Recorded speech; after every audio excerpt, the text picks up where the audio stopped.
federal agencies, along with nonprofits, are co-located. So today I'm proud to say that over 6,000 Angelenos and their families have gone through the center.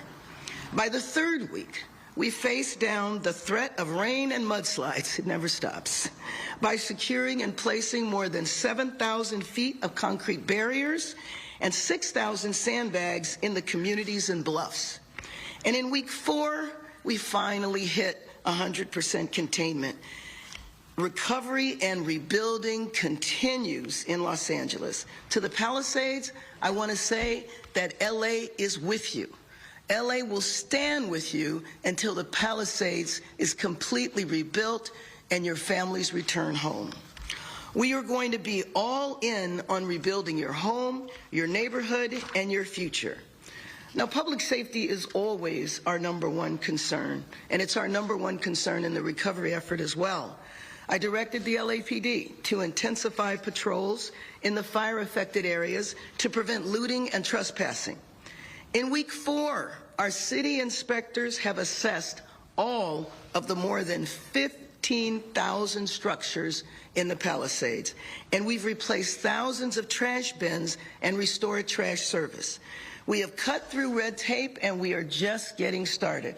So, for example, as of now, the U.S. EPA has 1,000 people on the ground, and as of yesterday, the EPA reported inspecting more than 3,100 properties, and they've already cleared toxins from over 800 properties.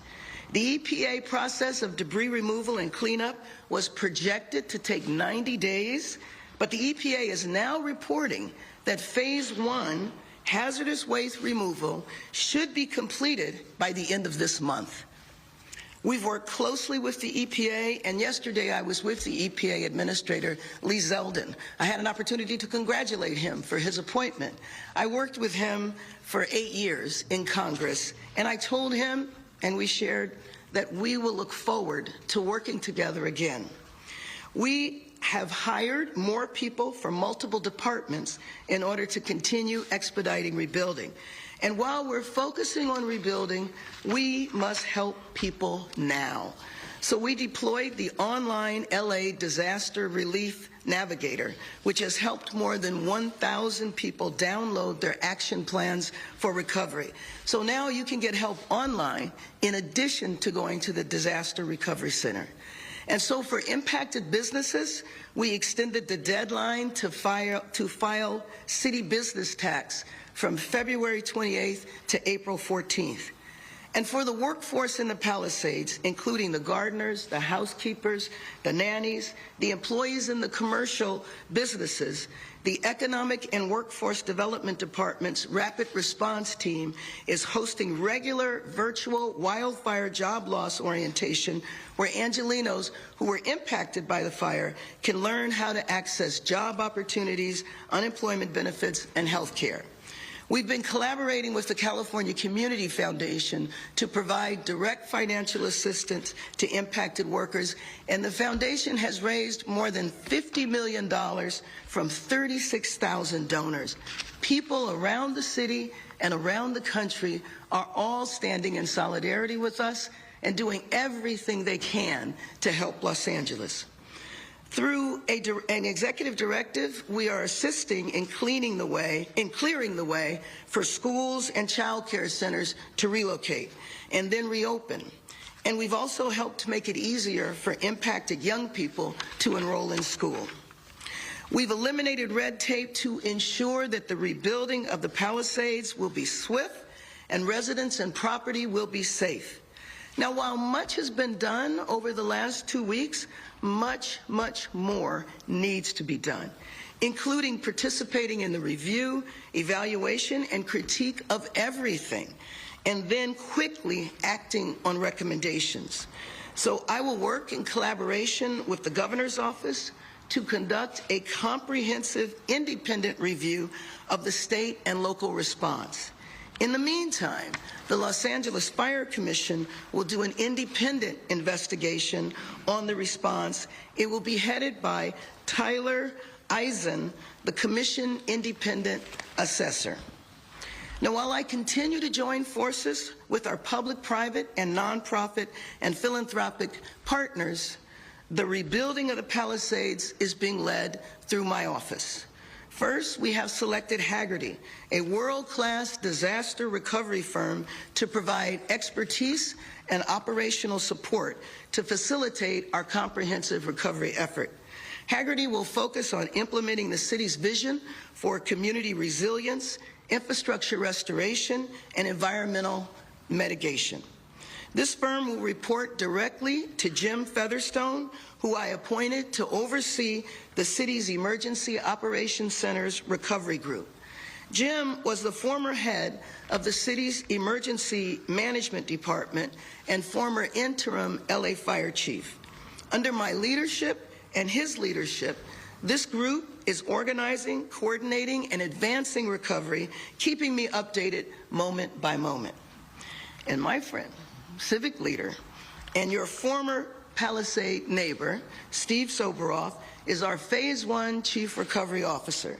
He is also our Palisades ambassador, who lived in Palisades for more than 40 years as a civic leader and neighborhood builder. I think Steve is very well known for leading the effort and creating, essentially, Playa Vista, the Staples Center. I could go on and on. Steve will lead the rebuilding of the historic village of the Palisades, the library, the park, the playground. I remember when we were there, there's a plaque near the rec center talking about Steve, because Steve helped build or renovate the recreation center, the library, and the playground several years ago. So he was told it was going to take years, but he was actually able to do that job in 4 months. So he was brought on to really kick off our recovery effort, and he has already been a guiding force in supporting the Palisades in navigating the early weeks of the recovery. So these have been a defining 30 days for our city, for our commitment, and effort is really underway.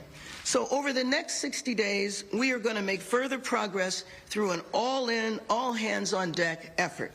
We are continuing to identify antiquated red tape restrictions so Palisade neighbors can quickly rebuild. We will work with our state partners to change the law where it's needed to streamline the rebuilding process. And starting next week, we will open a one-stop rebuilding office where residents can go for every question related to rebuilding and process their permit applications. All 12 Development Services offices will be represented 7 days a week, and the general managers of most of those departments are here today. Let me ask Janice Quinones, Los Angeles Department of Water and Power. Please raise your hand. Our Planning Director, Vince Bertoni. General Manager, Keith Mose, Bureau of Street Services. Osama Yonan, Department of Building and Safety. General Manager, John Reamer, Bureau of Contract Management, and Vahid Korsan, the President of the Board of Public Works. The general managers are here today. Each of their offices will be represented in the one-stop center, so Palisadians can go to this one-stop center and get everything they need in one location. So we are going to stand up phone lines and online resources to make things even more convenient. We're going to focus on basic economic success for Palisades residents and workers, continuing to provide assistance to displaced homeowners who have lost their jobs, fighting to eliminate unnecessary and unfair permitting rules. So we have more work to do, and I will be working with my state, county, and city partners to explore innovative ways to provide relief swiftly, including state legislation if that's needed. I spoke with the governor a couple of weeks ago, and I asked him to act on 2 things, and I'm here to say he has already done that. We wanted a streamlined rebuild verification process that would allow homeowners to access as-built plans and confirm like-for-like rebuilding entitlement, which means if you're going to rebuild what was already there, you can do it even quicker. Also, we asked for automatic reissuing of permits for all homes, giving people the right to build again exactly what they had before. And I will work with the City Council to explore many building permits and planning fees. So we have already waived some, but in discussion with the general managers, there's a lot of fees all over the place. We need to evaluate those fees and see which ones that we can waive. We'll work with the City Council as necessary. Hopefully I can waive many of the fees through my executive authority. And I'm also going to work with Jeff Prang, our county assessor, to provide more tax relief for businesses beyond the business tax waivers we've already done. We want to look at property tax relief, rebates on all utility bills for impacted businesses and residents. So this is only the beginning. We are going to rebuild the Palisades. We are going to get Palisadians home, and we are going to build Los Angeles back to being the #1 city in the country. Thank you very much. And you just heard from LA Mayor Karen Bass updating us on the recovery efforts and the rebuild efforts there in the Palisades 1 month to the day after the most destructive wildfires in Los Angeles history. We found out that the firm Haggerty, which is a world-class disaster recovery firm, has been engaged by the city to increase capacity and to lead in the rebuild efforts along with Steven Soboroff. Yeah, and also, you know, she shared the support that she's received from Governor Gavin Newsom. And she, you know, I think one of the things that the mayor has really communicated, especially today, is they want to be swift in their recovery response. She was noted as saying that they're really focused on bringing, to use her words, Palisadians home. Right. They want to rebuild the community. But responsibly and safely, yeah, obviously. Yeah, absolutely. But as we know, and as we've talked about here, and we've heard her discuss well, and as other county and city officials, the road to recovery is long and it's tenuous. So anyway, if anything else new becomes available, we will, of course, share it with you right here on Good Day LA.